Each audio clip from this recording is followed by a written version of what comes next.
Hey, this is J.R. Harris, and I want to thank you for coming to the very first tab on my education side. So I think the first thing that most people need to know is what options are available to you when facing foreclosure. I will tell you, I know I've personally been there myself many years ago. I bought a house in Arizona, and I got bombarded by mail, I got bombarded by phone calls, I got bombarded with tons of different stuff. So it's almost like you get paralysis of analysis because you have so much information coming at you. So I truly understand. So this is where I wanted to start for everyone, because you really need to know where to go first. Where do you plant your foot first? So the first thing, and I'm going to tell you what, 85% people go into paralysis of analysis, and they do what I call is do nothing.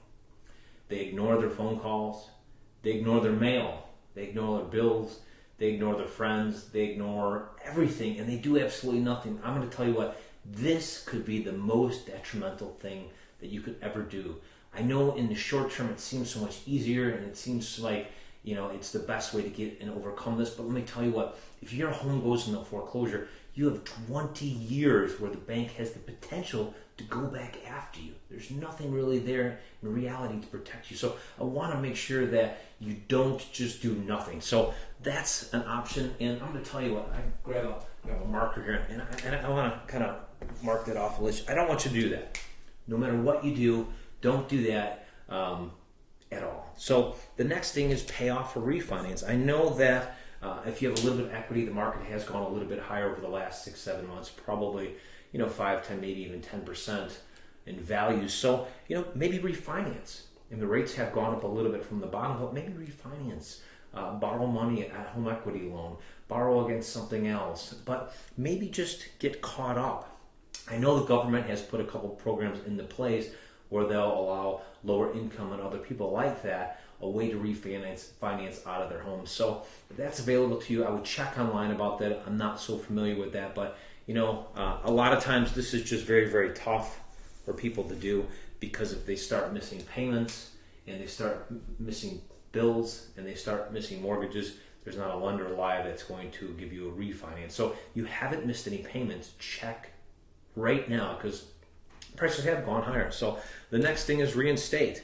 You may just be able to get caught up, miss some extra payments, borrow some money, and get back on track with things. So I realize a lot of times that is not realistic, but there are temporary situations where people fall into a quick rabbit hole where maybe they went through a divorce, maybe you had a change of job, maybe had a child and you were out of work for a little bit. So maybe it's a very temporary situation that you're in that you can pop back into place in the place so they can reinstate you.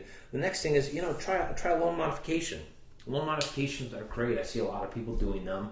The banks have gotten much better over the years. When I started doing short sales and loan modifications and all these different types of solutions back in 2006, 2007, the banks weren't as good as they are today. So loan modification is definitely a great option. You can lower your monthly payment. You can stay at your home.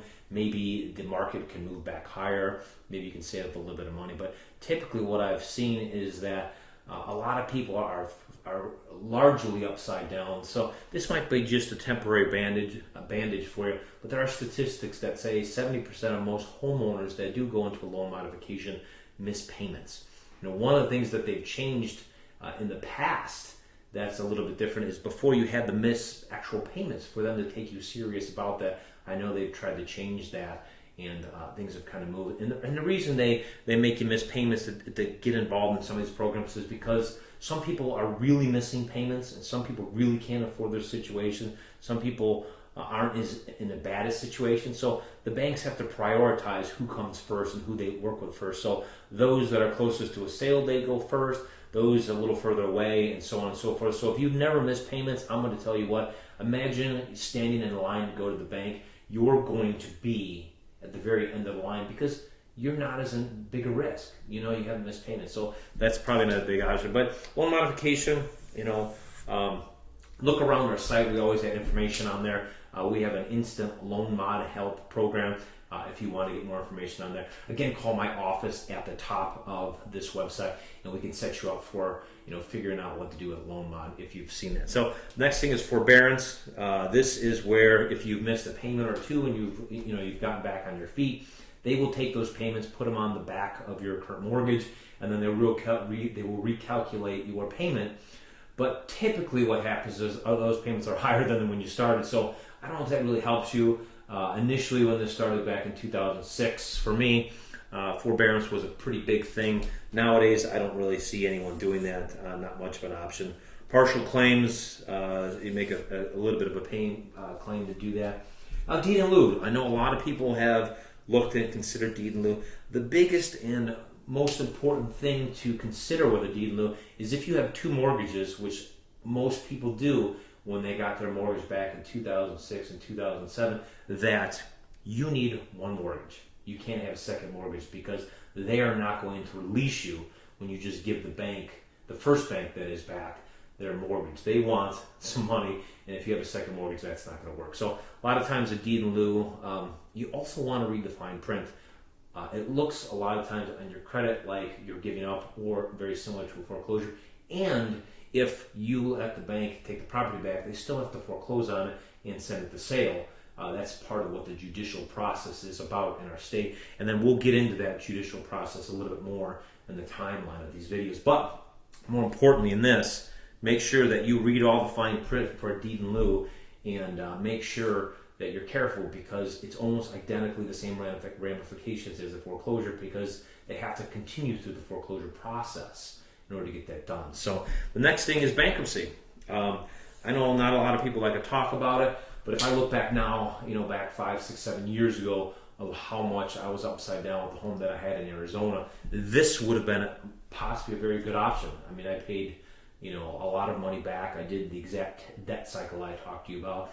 I took every dime I owned, then I took every penny I had in other accounts and everything else until I finally couldn't do much more. But I make an agreement with the bank. I'm still paying them, on a monthly basis, a note. So I was able to get out of that. I was able to pay all my debts back. But it was a lot of work, and so I understand how hard that was. And this might have been a much better option because I can tell you what, within 12 to 24 months, you can be back on your feet. And you don't have to owe all the money that you owe because when the banks start charging you 20-30% on the money, even when it's $10,000, it's literally impossible to try to overcome that. So, the banks, when you're down, unfortunately really try to kick you and cause things to be even worse. So, bankruptcy is a good option because it can help you get a fresh start immediately and it can get all your creditors off your back now. So look at that. I can get you to one of our attorneys that know about that, but I want to make sure that you look at that option. If you're uncomfortable with that, I'm just giving you all the different options available. But here's the last one on my list. Here is the short sale. This, beyond a shadow of a doubt, is the best option available to you because you can get out of it with minimal credit problems. You can make sure that you don't owe the bank anything. You can make sure that when this thing is over with, you're financially free, and that's super important to me because why I've developed this site, why I've worked so hard over the last 5-6 years to help homeowners that are upside down. I want to make sure that you can sleep at night. You're financially free, and you can do so the quickest and the easiest with a short sale. You can get all your debt done with the house. You can get a full release, which is our 100% main goal, and you can move on with your life very quickly. So, I know that may not be the best option, the short sale, for most people, but I'm going to tell you I've been doing this a long time, and a short sale, beyond a shadow of a doubt, is the best way to go. If you're super upside down in your home and you may never see the light of day of things, talk about getting a short sale. Call our number at the top of the website here. Set up a consultation with one of our foreclosure specialists and get the process going. Because you know what, all of these options are really bandages until that home is gone and that thorn is out of there. You're still going to be having this, monkey on your back, and the sooner that you get it done. Like for my house in Arizona, when I got this done, and I was done with that back in 2007, it was over with. My credit's perfect, everything else is perfect, everything else is good. I realize that it's been some time since then, but imagine if I would have struggled and I would have done a loan modification and continue to move forward with that. I could still be in that house today, but I can still have that monkey on my back, and I may never be able to get out of it. So here's your options. Thank you for watching this. You know what?